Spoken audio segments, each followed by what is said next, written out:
نحمده ونصلي ونسلم على رسوله الكريم اما بعد فاعوذ بالله من الشيطان الرجيم بسم الله الرحمن الرحيم رب اشرح لي صدري ويسر لي امري واحلل عقدة من لساني يفقهوا قولي ربنا آتنا في الدنيا حسنة وفي الآخرة حسنة وقنا عذاب النار آمین بجاہ سید المرسلین صلی اللہ علیہ وسلم۔ سورہ توبہ کا آخری رکوع نمبر 16 ہے۔ آیت نمبر 123 میں اللہ رب العزت نے ارشاد فرمایا، اے ایمان والو، کافروں سے جہاد کرو جو تمہارے قریب ہیں اور وہ تم میں سختی پائیں، اور جان رکھو کہ اللہ پرہیزگاروں کے ساتھ ہے۔ جہاد تمام کافروں سے واجب ہے، قریب ہیں کہ ہوں یا دور کے، لیکن قریب والے مقدم ہیں، پھر جو ان سے متصل ہوں ان کے قریب ہو، ایسے ہی درجہ بدرجہ۔ اور اس آیت میں کفار سے جنگ کے آداب سکھائے گئے ہیں کہ جنگ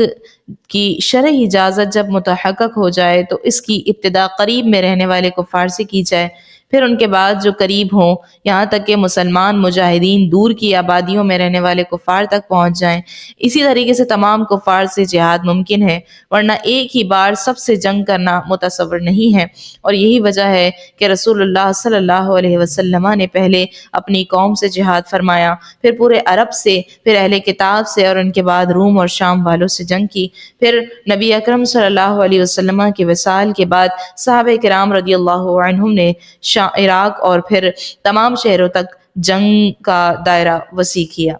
آیت مبارکہ میں فرمایا کہ وَلْيَجِدُوا فِيكُمْ غِلْظَةً، اور وہ تم میں سختی پائیں۔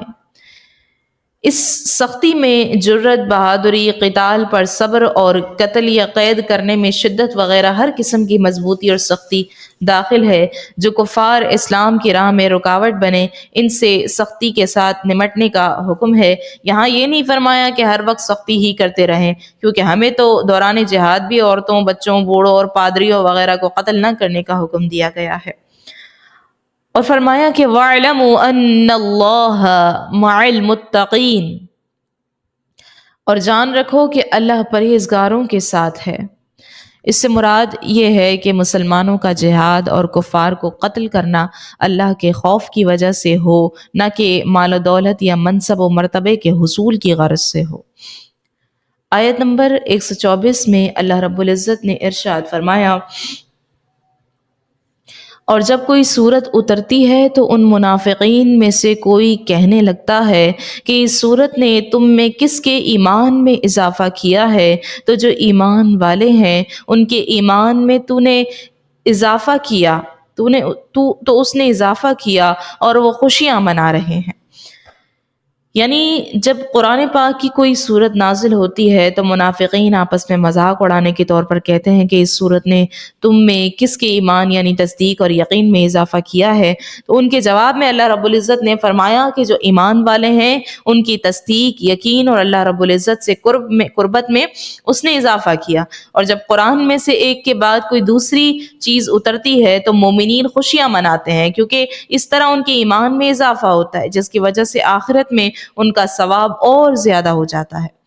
تو اس سے یہ معلوم ہوا کہ قرآن کا مذاق اڑانا یہ منافقین کا کام ہے معاذ اللہ، لہٰذا جو قرآن کی ایک آیت کا بھی مذاق اڑائے وہ کافر شخص ہے۔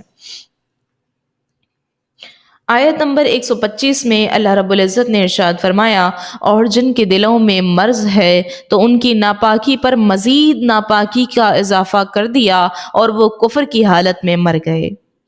یعنی جن کے دلوں میں شک اور نفاق کا مرض ہے تو قرآن کی صورت کے نزول سے ان کے کفر پر مزید کفر چڑھ گیا کہ انہوں نے جب کبھی کسی صورت کے نزول کا انکار کیا یا اس کا مذاق اڑایا تو ان کے پہلے کفر کے ساتھ مزید کفر بڑھ گیا۔ وہ منافقین اپنے کفر پر قائم رہے یہاں تک کہ حالت کفر میں ہی مر گئے۔ آیت نمبر 126 میں ارشاد فرمایا، کیا وہ یہ نہیں دیکھتے کہ انہیں ہر سال ایک یا دو مرتبہ آزمایا جاتا ہے، پھر بھی نہ وہ توبہ کرتے ہیں اور نہ ہی نصیحت مانتے ہیں۔ ارشاد فرمایا کہ کیا منافقین دیکھتے نہیں کہ ہر سال انہیں ایک یا دو مرتبہ دو مرتبہ بیماریوں، مصیبتوں اور قحط سالیوں وغیرہ سے آزمایا جاتا ہے، پھر بھی وہ اپنے نفاق اور عہد شکنی سے توبہ کرتے ہیں، نہ ہی اللہ کی طرف رجوع کرتے ہیں اور نہ ہی اللہ رب العزت کے وعدوں کی سچائی دیکھ کر نصیحت مانتے ہیں۔ تو اس سے یہ معلوم ہوتا ہے کہ مومن ہر مصیبت کو عبرت کی نگاہ سے دیکھتا ہے اور اسے اپنے گناہ کا نتیجہ یا آزمائش سمجھتا ہے، جبکہ کافر کی نگاہ صرف موسم کی خرابیوں اور دنیاوی اسباب پر ہوتی ہے، اور یہ منافقین والا حال آج کی بہت بڑی تعداد کا ہے کہ سیلاب، زلزلہ اور اس طرح کی کسی بھی آفت اور مصیبت کو عبرت کی نگاہ سے نہیں دیکھتے، بلکہ سائنسی توجیہات میں تولنا شروع کر دیتے ہیں۔ آج ہمارا یہی حال ہے۔ آیت نمبر 127 میں فرمایا کہ اور جب کوئی صورت نازل کی جاتی ہے تو ایک دوسرے کی طرف دیکھنے لگتے ہیں کہ تمہیں کوئی دیکھ تو نہیں رہا، پھر پلٹ جاتے ہیں تو اللہ نے ان کے دل پلٹ دیے ہیں کیونکہ یہ لوگ نہیں سمجھتے۔ اس آیت کا خلاصہ یہ ہے کہ جب کوئی ایک صورت نازل کی جاتی ہے کہ جس میں منافقین کو زجر توبیخ اور ان کے نفاق کا بیان ہو، تو وہ وہاں سے بھاگنے کے لیے ایک دوسرے کی طرف دیکھنے لگتے ہیں اور آنکھوں سے نکل بھاگنے کے اشارے کرتے ہیں اور کہتے ہیں کہ جب تم اپنی نشست گاہ سے اٹھو تو اس وقت مومنوں میں سے کوئی تمہیں دیکھ تو نہیں رہا، اگر دیکھ رہا ہو تو بیٹھ گئے ورنہ نکل جاتے ہیں۔ پھر اس نازل ہونے والی صورت کے سبب ایمان سے اپنے کفر کی طرف پلٹ جاتے ہیں اور اللہ نے ان کے دل ایمان سے پلٹ دیے ہیں کیونکہ یہ قوم سمجھتی ہی نہیں اور اپنے نفع اور نقصان کو نہیں سوچتی۔ آیت نمبر 128 میں فرمایا کہ بے شک تمہارے پاس تم میں سے وہ عظیم رسول تشریف لے آئے جن پر تمہارا مشقت میں پڑنا بہت بھاری گزرتا ہے، وہ تمہاری بھلائی کے نہایت چاہنے والے، مسلمانوں پر بہت مہربان، رحمت فرمانے والے ہیں۔ یعنی اے اہل عرب، بے شک تمہارے پاس تم میں سے عظیم رسول محمد مصطفیٰ صلی اللہ علیہ وسلم تشریف لے آئے جو کہ عربی قرشی ہیں، جن کے حسب و نسب کو تم خوب پہچانتے ہو کہ تم میں سب سے عالی نسب ہیں، اور تم ان کے صدق اور امانت، زہد و تقوی، طہارت و تقدس اور اخلاق حمیدہ کو بھی خوب جانتے ہو۔ اور اس آیت مبارکہ میں رسول اللہ صلی اللہ علیہ وسلم کے اوصاف اور فضیلت اور آپ کے شرف کا ذکر ہوا۔ حضرت عباس فرماتے ہیں کہ رسول اللہ صلی اللہ علیہ وسلم نے فرمایا، اللہ تبارک و تعالی نے مخلوق کو پیدا کیا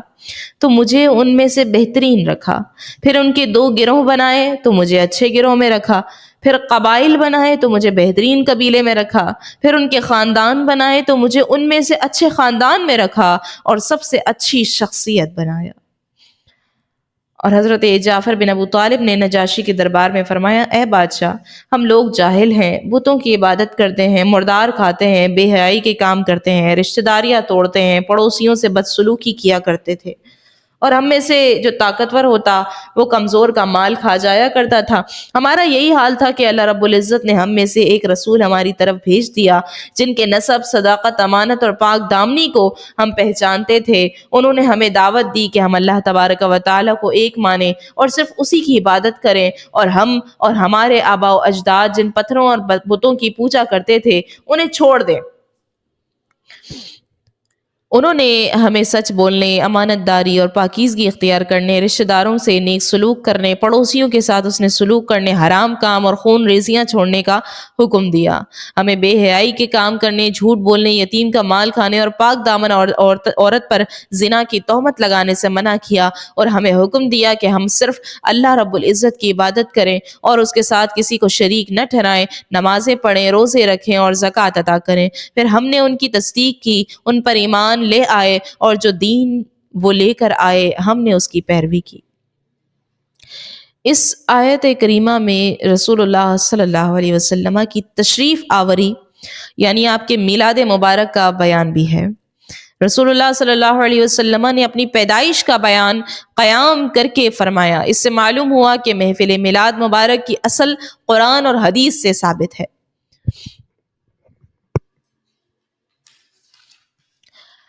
اور اگلی آیت مبارکہ میں اللہ نے ارشاد فرمایا، پھر اگر وہ منہ پھیریں تو تم فرما دو کہ مجھے اللہ کافی ہے، اس کے سوا کوئی معبود نہیں، میں نے اسی پر بھروسہ کیا اور وہ عرش عظیم کا مالک ہے۔ یعنی پھر اگر منافقین کفار اللہ اور اس کے رسول پر ایمان لانے سے اعراض کریں اور آپ سے جنگ کا اعلان کریں تو اے حبیب صلی اللہ علیہ وسلم آپ فرما دیجئے کہ مجھے اللہ کافی ہے اور وہ تمہارے خلاف میری مدد فرمائے گا، اس کے سوا کوئی معبود نہیں، میں نے اسی پر بھروسہ کیا اور وہ عرش عظیم کا مالک ہے۔ حضرت ابو درداء رضی اللہ عنہ روایت ہے آپ سے کہ رسول اللہ صلی اللہ علیہ وسلم نے فرمایا کہ جس شخص نے صبح اور شام 7 مرتبہ یہ پڑھا حسبی اللہ لا الہ الا ہو علیہ توکلت وہو رب العرش العظیم، تو اللہ رب العزت اس کے اہم کاموں میں اسے کافی ہوگا۔ تو اس کو پڑھنے کی آپ تمام بھی عادت ڈالیے گا۔ کیا وظیفہ بتایا گیا؟ جس شخص نے صبح اور شام 7 مرتبہ یہ پڑھا، کیا پڑھنا ہے؟ حسبی اللہ لا الہ الا ہو علیہ توکلت وہو رب العرش العظیم، اللہ رب العزت اس کے اہم کاموں میں اس سے کافی ہوگا انشاءاللہ تبارک و تعالی۔ اور اسی آیت مبارکہ پر سورہ توبہ کا اختتام ہوتا ہے۔ اللہ رب العزت سے دعا ہے اللہ تبارک و تعالی ہمیں سورہ توبہ کے اسباق پر عمل کرنے والیاں بنائے، ہمیں نفاق، شرک اور گناہوں سے دور رکھے اور ہمیں اپنے دین کی خدمات کے لیے چن لے، ہمیں آخرت کے عذاب سے بچا کر اپنی جنت میں جگہ عطا فرمائے۔ الحمدللہ آج ہم نے سورہ توبہ کی تفسیر مکمل کی۔ یہ اللہ کا بے پناہ اس کا فضل ہے کہ ہمیں اس کے کلام کی سمجھ نصیب ہوئی۔ ہم اللہ سے دعا کرتے ہیں کہ وہ ہمیں اس صورت کے اسباق پر عمل کرنے کی توفیق مرحمت فرمائے۔ سورہ توبہ ہمیں اللہ کے دین کی نصرت، آخرت کی فکر اور نفاق سے دوری کا پیغام دیتی ہے۔ یہ صورت ہمیں سمجھاتی ہے کہ اللہ کا قرب صرف اور صرف اخلاص اور تقوی سے ہی حاصل ہوتا ہے، اور اس صورت نے ہمیں صرف علم ہی نہیں دیا بلکہ عمل کا جذبہ بھی دیا ہے۔ اب ہم سب کی ذمہ داری یہ بنتی ہے کہ ہم اپنی زندگی کو اللہ اور اس کے رسول صلی اللہ علیہ وسلم کے حکم کے مطابق ڈھالنے کی کوشش کریں، اور دین کی سمجھ اور اس پر عمل ایک دوام طلب مقصد ہے۔ آج سورہ توبہ مکمل ہوئی، لیکن ہماری زندگی ہر دن اس علم کو اپنے عمل میں لانے کا دن ہے۔ انشاءاللہ اس کے بعد سورہ یونس کی ابتدا کریں گے۔ آپ تمام بہنوں سے یہ گزارش ہے کہ مزید خواتین کو سورہ قرآن مجید فرقان حمید کی تفسیر میں ایڈ کیجئے۔ مزید اس کورس کی جو یہ سلسلہ ہمارا ہوتا ہے اس کی خوب تشہیر کیجئے، تاکہ مزید خواتین جو ہیں قرآن مجید فرقان حمید کے نور سے ان کے سینے بھی روشن اور منور ہو سکے۔ اللہ تبارک و تعالی آپ تمام کو بھی جزائے خیر عطا فرمائے۔ اللہ رب العزت قرآن مجید فرقان حمید کے احکام پر جو رسول اللہ صلی اللہ علیہ وسلم نے ہمیں سمجھائے ہیں ان تمام پر ہم سب کو عمل پیرا ہونے کی توفیق مرحمت فرمائے۔ اللہ رب العزت ہمیں دنیا کی چکر بازیوں اور فتنوں سے بچا کر آخرت کے لیے تیار کرے، ہمیں اپنی مغفرت اور رحمت کے سائے میں رکھ کر ہمارے گناہوں کو معاف فرمائے، ہمیں سچے مومن بندے جو اپنی زندگی صرف اور صرف رب تبارک و تعالی کی عبادت اور اس کے حکم کے مطابق بسر کرے ایسا بنا دے۔ آمین بجاہ سید المرسلین صلی اللہ علیہ وسلم، وما علینا الا البلاغ المبین۔